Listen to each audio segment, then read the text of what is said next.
And welcome back to the baseline. And today, guys, we're going to preview the winter meetings as they kick off today. A lot of rumors, a lot of news going on.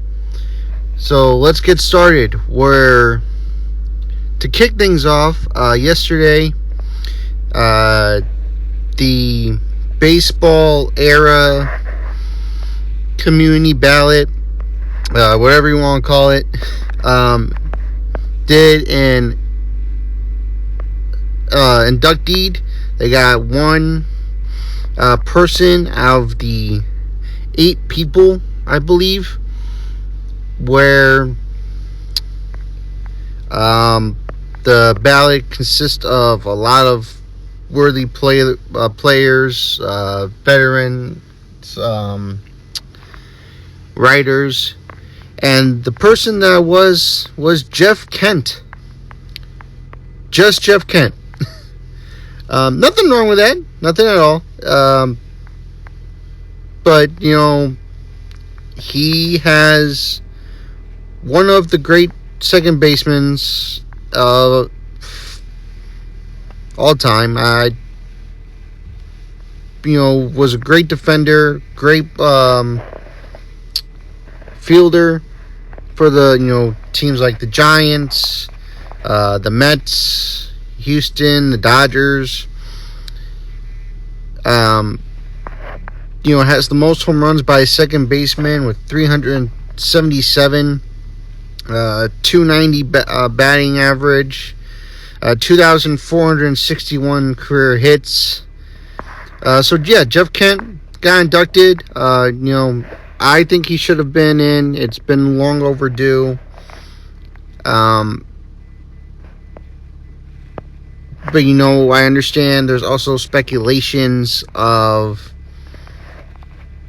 PEDs. I know there's been speculations of, him on. So it's kind of back and forth. I know, and not the last pod, but the pod before, Al and I discussed it. I guess his name has been on the list, but they're not. But he hasn't really been accused. So it's a lot of back and forth stuff. But like I said, Jeff Kent, congratulations. He's deserved it. As for the guys who missed, Don Mattingly, Dale Murphy, kind of sucks because both guys have been great players for their respectable teams. It just kind of hurts a little bit that these two guys are not in. I think they both should get in, hopefully soon rather than later. I think they missed by a couple votes. So I think they need 16. I think they both had 9, I believe. So kind of close, not that far. But yeah, I feel like they both should get in. I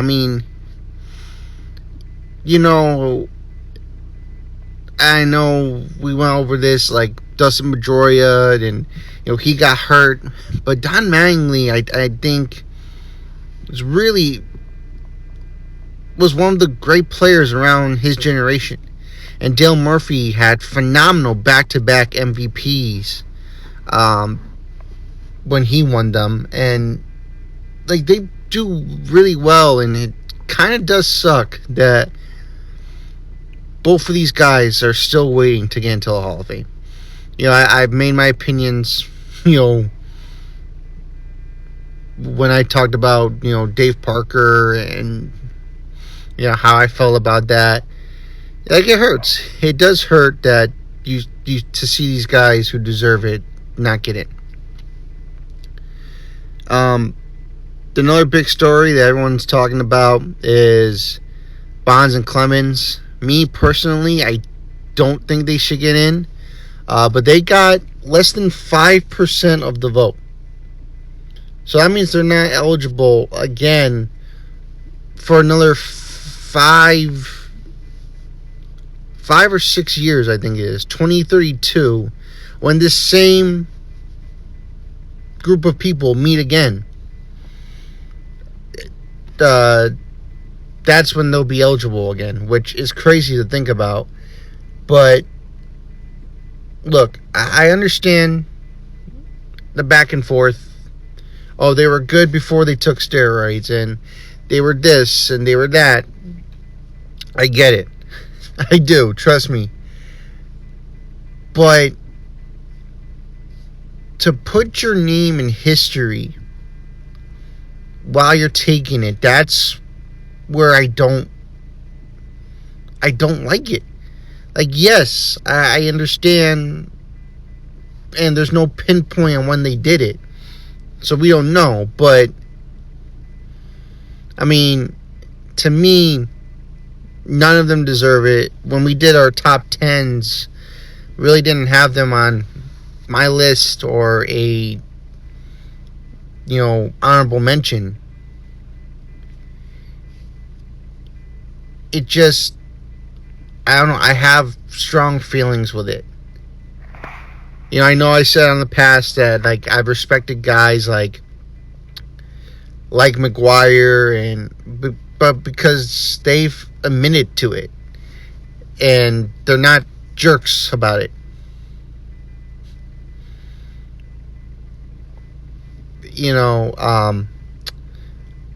So I mean, that's my opinion on that. I also guess that if they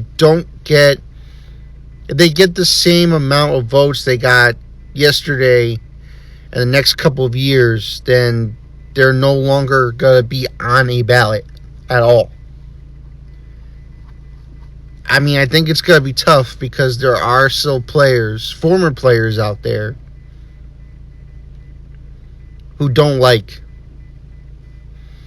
the steroid guys. So that might be a little bit tough. So we'll have to see how that goes. All right, well, let's get to the winter meetings and get what I've been hearing and the rumors. So from what I've heard, and this is very interesting, the big free agent guy is Kyle Schwarber. Now, that's interesting since Kyle Tucker is out there. You would think, hey, Kyle Tucker might be the big guy and, be the domino to fall. Everyone's weighing on Kyle Schwarber now, from at least what I've heard. The win meetings are this week, and from what we've been hearing is that he might not sign this week.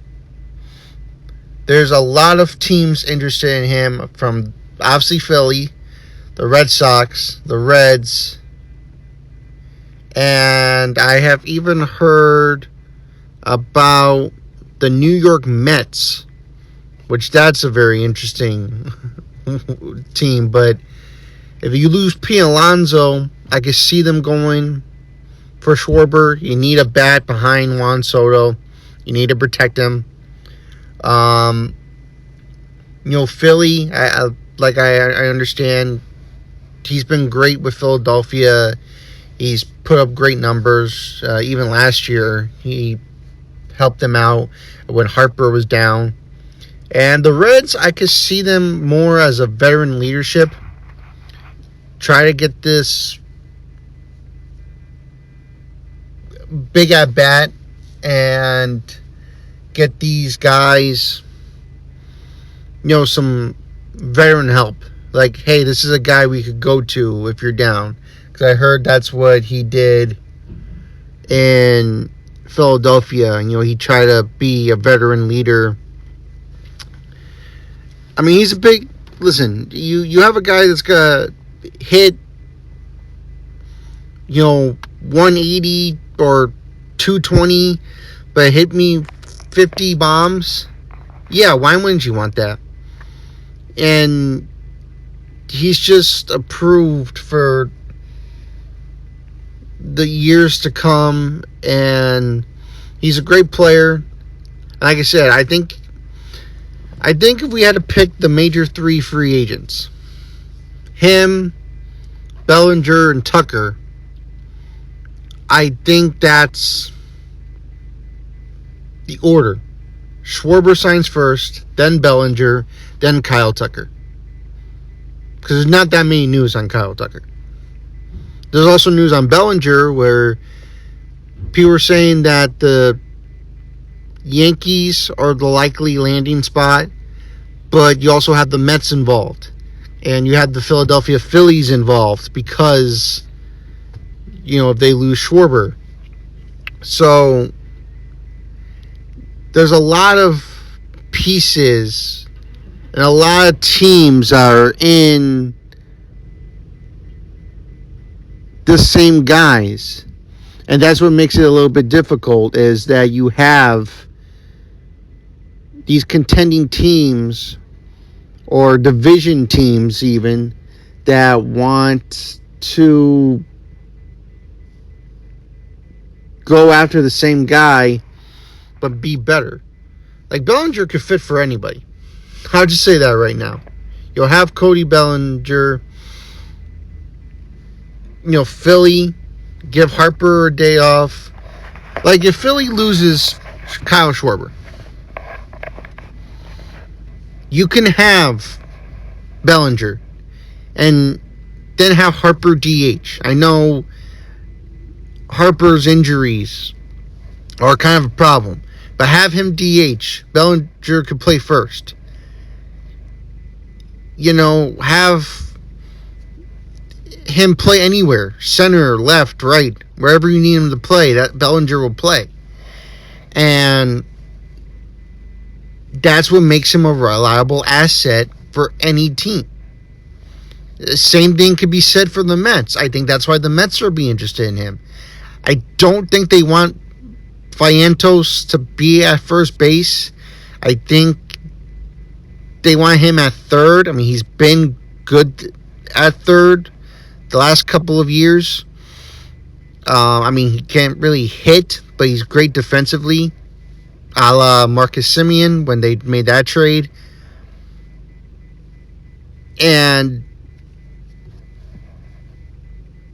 But like I said, Bellinger could be that first baseman full time if he wanted to, while you go out and get another outfielder. They also lost Brendan Nimmo in that trade with Marcus Semien that we talked about last week. So he could be an asset for that as well. Also, again, the protection for Juan Soto. I think that's where they need to be, is be the protection of Juan Soto, the key guy, and try to build around him. Because, yes, even though Lindor's in here, it is Juan Soto's team. Even though he's not going to make it as a leader role, it's still his team. They paid him that money. So we'll see where he is at. Bo Bichette, I really haven't heard anything. Just that I know teams are looking at him to be a second baseman because of what he did in the playoffs. And you do have teams that are looking for one. From what I've heard, Boston is really, really interested in Bichette. I know the Blue Jays want him back. And as of right now, that's all I've heard with Bo Bichette. We'll see. I think if Boston does get him, they do. It would be an interesting take. Do I think he's a good fit for them? No. I think that'd be Bregman. Because it just maybe him and Pete Alonso, which I know Alonso is supposed to meet with Boston and Baltimore tomorrow at the winter meetings. So maybe we'll have something for the winter meetings. I'm hoping. Because if none of the big three go, then I just want to see some good action. But maybe Alonso,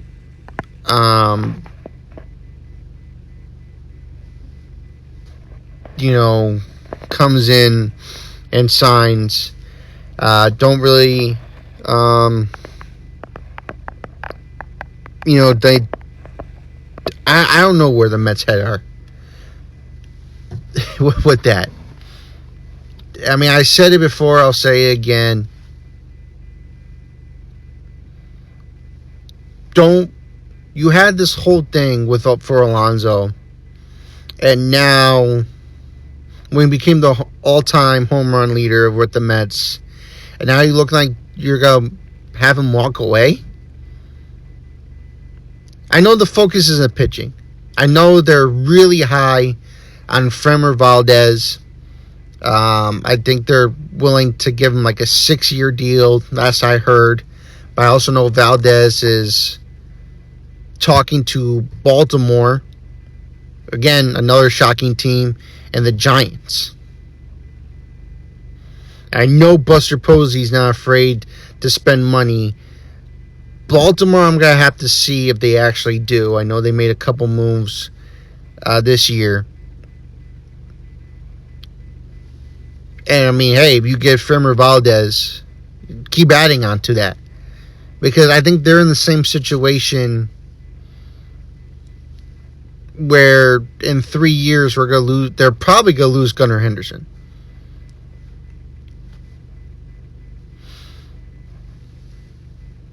But even with the Mets, you got to make the playoffs. So you got to go get everybody you can. And I want to know if Steve Cohen has talked to Dave Stearns and said, hey, this is the money, go. There is rumors that they're trying to get Luis Robert Jr. from the White Sox.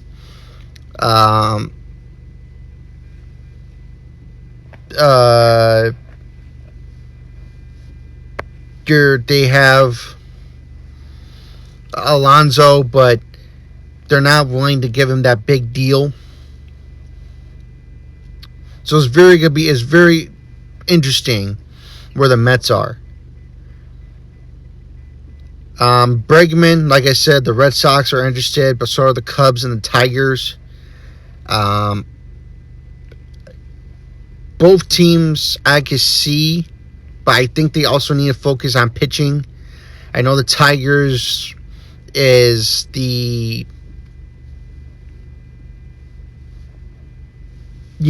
think they need to focus on, like I said, starting pitching.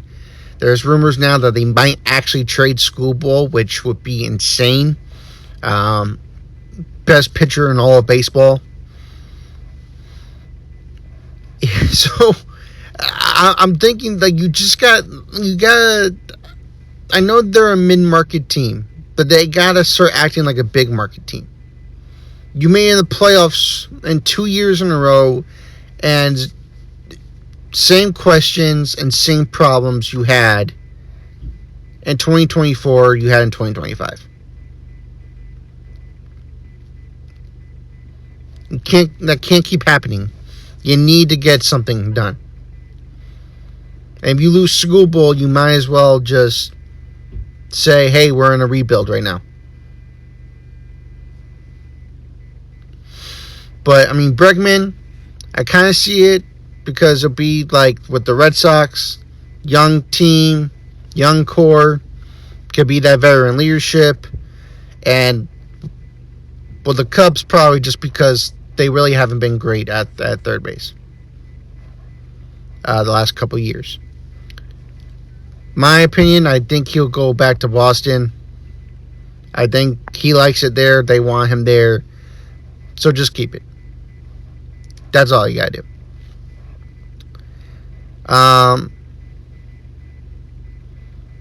Yeah, so that's right now. That's kind of it. if any big signings do come, I'm hoping, if it's not the big three of Tucker, Bellinger, and Schwarber, I hope maybe Valdez or Alonso, something big, because that's always fun. Like the winter meetings, you go for this. I know in the past it's been different, like Machado and Harper, who signed in like January, February of their free agent years. I'm just hoping for something. And let me know what you guys think. What do you guys think is going to happen with the winter meetings? Who you think's going to go where? Let me know. And, we could talk about that. Probably Friday. We'll do a podcast and recap the winter meetings. But other than that, I'm going to sign off. And I will see you all in the next one.